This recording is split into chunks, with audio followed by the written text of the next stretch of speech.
Alam mo yung pakiramdam na tumigil kang mangarap? Hindi dahil ayaw mo na kundi dahil takot ka ng magising sa katotohanan? Naalala ko nung fresh grad ako. Dami kong pangarap noon.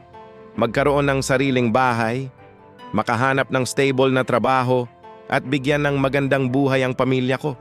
Sigurado ako, ganyan din ang mga pangarap mo noon, di ba? Pero habang tumatagal, habang mas marami kang nararanasang rejection, pressure, at pagkabigo, unti-unti mong tinatanggal yung mga pangarap na yun. Hindi dahil nawala na ang passion mo, kundi dahil natatakot ka ng umasa, tapos masaktan lang ulit. May kaklase ako noon, si Mark. Sobrang taas ng pangarap niya. Gusto niyang maging architect, magpatayo ng sariling firm. Pero alam mo kung anong nangyari? 3 beses siyang bumagsak sa board exam. 5 ang kumpanyang nag-reject sa kanya. Isang araw, nakausap ko siya. Sabi niya, "Pre, ayoko na mangarap. Pagod na ako masaktan." Doon ko na-realize, hindi talaga nawala yung pangarap niya. Natakpan lang ng takot. Takot na bumalik sa sakit. Takot na magising sa katotohanang baka hindi pala mangyari yung mga pinapangarap niya. Pero eto ang totoo. Mas masakit yung tumigil kang mangarap kaysa sa paulit-ulit na pagbagsak habang lumalaban ka. Bakit?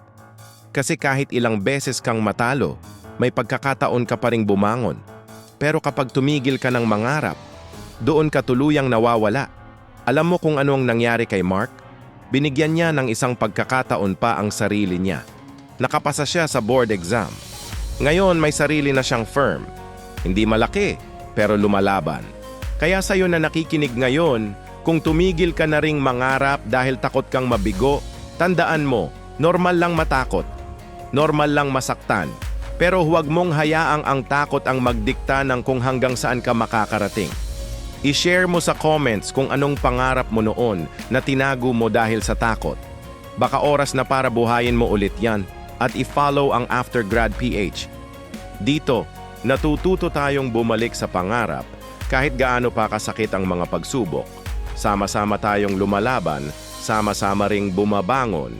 Salamat sa pakikinig. Hit that subscribe button para sa mas marami pang kwento ng pagbangon at tagumpay. Hanggang sa muli.